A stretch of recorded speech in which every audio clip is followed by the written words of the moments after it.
The preliminaries are over, and it's time to play for keeps. Hi, and welcome to Prep Rally.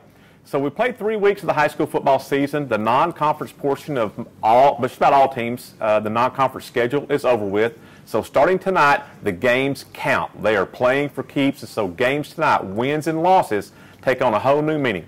We'll preview tonight's game starting in the 7A West, and two longtime heavyweights. They started off with Fayetteville on the road to Bentonville. Now, both teams come into tonight's 7A West Conference opener at 1-2, which is uncharacteristic, but we know both teams are looking for a fresh start. Hooten's Arkansas football has installed Fayetteville as a 7-point favorite in this one, so it should be a good game over at Tiger Stadium in Bentonville. So also in 7A West tonight, #1 Springdale Harbor. They have posted back-to-back shutouts, and they host also unbeaten Rogers. Now, there are 4 teams of the 8 teams in the 7A West Conference who are undefeated. Springdale Harbor, Rogers, and Bentonville West are all undefeated. Also tonight, Springdale High, they take that undefeated record over to winless Rogers Heritage. In Bentonville West, they are looking for their 4th straight win. They are going to be on the road down to the River Valley in Van Buren. Moving down to 6A, #1 Greenwood, they will make that long drive down Highway 71 to Texarkana. Siloam Springs, also in 6A, they will be going the other way across the state down I-40 to Sheridan. Greenwood, obviously a huge favorite in this game. They're favored by 24 points in their game. And Siloam Springs, coming off a big win last week against Van Buren, they're favored by 3. Moving down to Class 5A, Farmington, they open up as a 3-point favorite at home against Clarksville in the 5A West opener. And Alma, they are a 3-touchdown favorite at Valonia tonight. In the 4A1 conference, they got games tonight. Of course, Gentry coming in off that crazy, wild 76-71 game that they lost to Greenland last week. They are at #2 Pea Ridge tonight, and unbeaten Prairie Grove, they go to Huntsville. Also in the 4A1, Gravette will be hosting Lincoln. Shiloh will make the long drive over to Berryville, and those are all of those teams are heavy favorites tonight. 4A4 conference action, that's the conference down the River Valley. Got Boonville hosting Pottsville. West Fork, they're going to be going to Subiaco tonight, and also in the 4A4 tonight. What should be a good game also on Highway 71 way down there. Ozark goes down to Waldron. That should be a great one. In 3A, Greenland, coming off that almost historic win last week against Gentry, they open up 3A1 conference play tonight on the road at Clinton. Clinton is the conference favorite here, but Greenland, they surely will be carrying that momentum of that big win last week over Gentry. That should be a great game. Hootens has made Clinton a 5-point favorite. Elkins, they open up tonight against Yellville Summit. Elkins is a 39-point favorite in that game.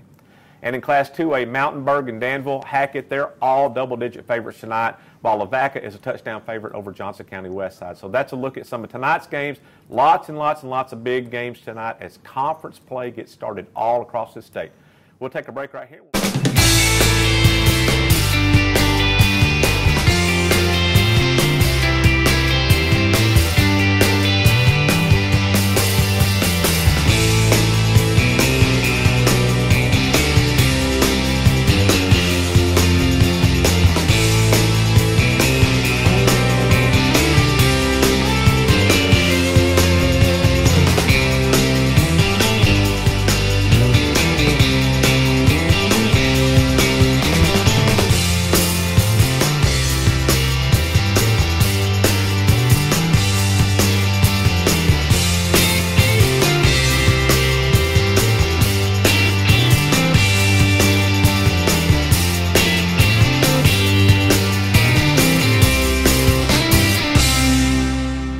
Now we welcome Rick Fires, the legend, the myth.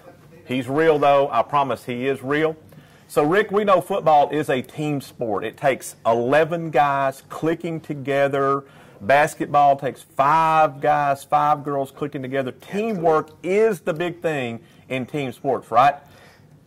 It's the big thing. You got to have teamwork. Right. This is now conference play. It gets serious. This is when you have to count on the person next to you.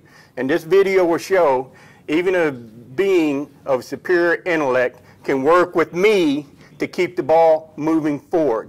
So here's a picture of our own Rick Fires. This is footage, actual footage of Rick Fires in his element. Go.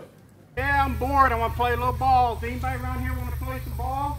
Anybody want to play football? What? You do? Well, what's your name? What's your name? Ruffin? You want to play some ball? Okay, let's play some ball. Come on, let's go. Here. Okay, let's go. Come on.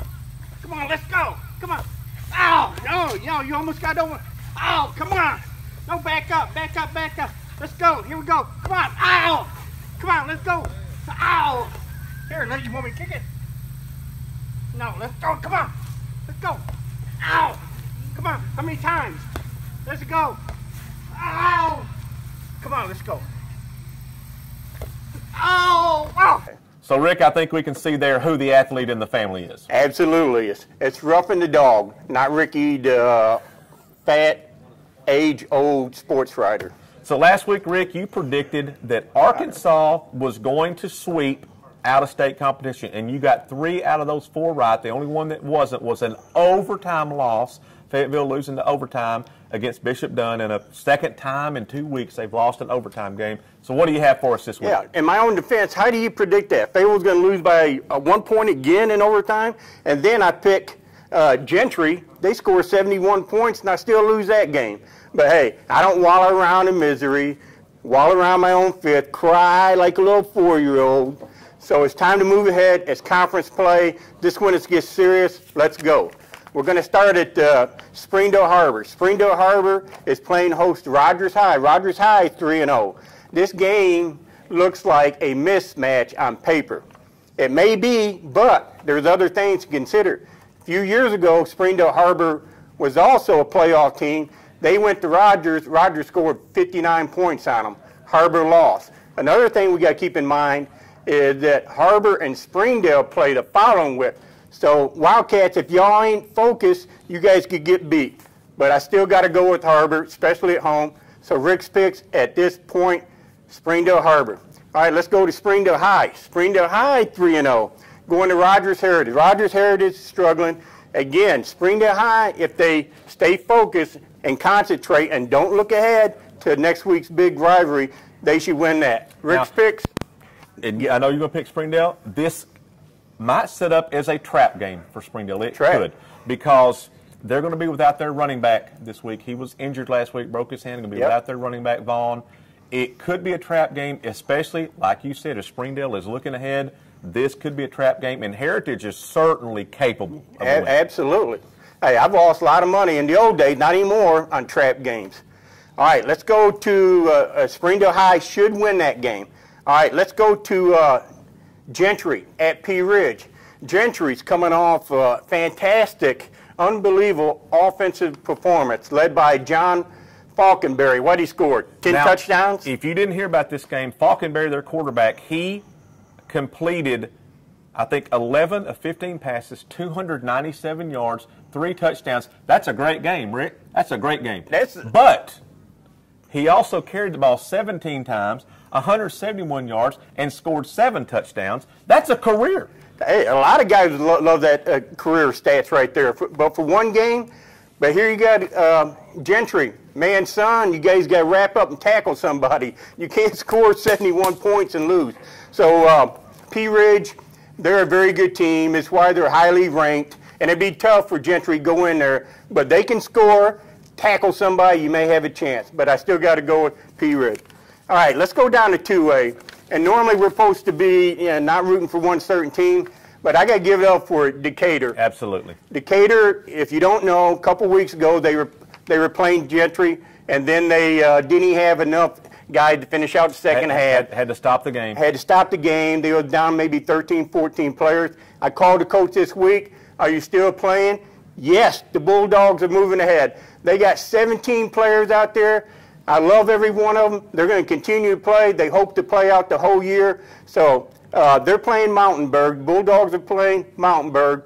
And I'm just hoping that Decatur will finish out the year. Maybe a couple more guys can come in, get a win or two, and then rebuild that program. So let's give it up for Decatur Bulldogs. Now, this will be a tough one for them this week. There's no doubt about it. They are not up to Mountainburg standards. But there are some games on this schedule. If they can get through a couple of these games in conference, they're going to be really tough. Danville's going to be really tough. Mountainburg's going to be really tough. Hackett's going to be really tough. But there are some winnable games, or at least some competitive games in that conference toward the end of the season. Yeah, win 2 games. I don't know. In Arkansas, that may get you in the playoffs. It could. I don't know. But, hey, I'm glad them kids hadn't quit. You know, sometimes you go around the hallway, you're a loser while you're doing this, but these kids are going out there, they're busting it, and let's give them credit. Absolutely. And that's all I got the picks for Rick's picks for week 4. There you have it, the legend, Rick Fires. Can we sign that dog up for our team? Oh, yeah. Absolutely. Yeah, he's a free agent. He's available. For the money. The money's right. Remember, no wagering on Rick's picks either. Not even me. Ugh. All right. Bentonville West senior Hunter Swoboda was expected to be a major contributor this season for the Wolverines after he moved over into Bentonville from Pulaski Robinson during the offseason. But a gruesome leg injury in the summer. He broke both bones in his leg during 7-on-7 or team camp this summer over in Tulsa. That delayed his impact on the team for the first couple of weeks, but he did come in last week. He's healthy now, made a big impact last week in the win over Muskogee. Henry Apple has more on this story in this week's NWADG Prep Spotlight.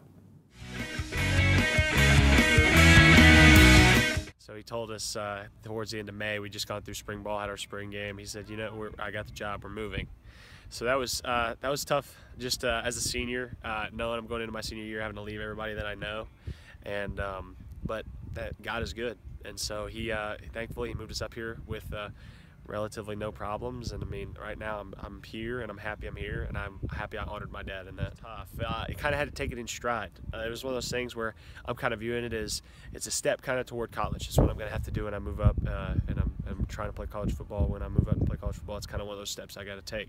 So this is a good little run to be able to practice it. From the Tulsa camp, about a week later, I was down at a camp at Benton. I was actually the next day I was planning on going to the Memphis Mega Camp, and the next day going to go up and visit Arkansas. And so that Saturday I went to the Benton Fab 40 camp, and I was running a route, and there was a sled left on the field. It's just one of those things that it happened. It's unfortunate. The sled probably shouldn't have been on the field, but I mean, we can't really blame anybody. I mean, right now it's just all a part of God's plan. I was running my route, I hit that sled, snapped my tibia and fibula in my right foot. It was very tough to be in that walking boot and know, man, I could be doing all. Okay.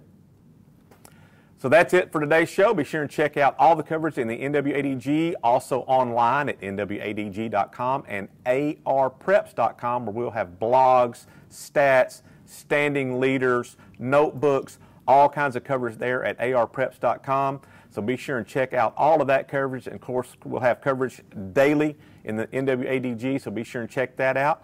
Thanks for joining us, and we'll see you next time on Prep Rally.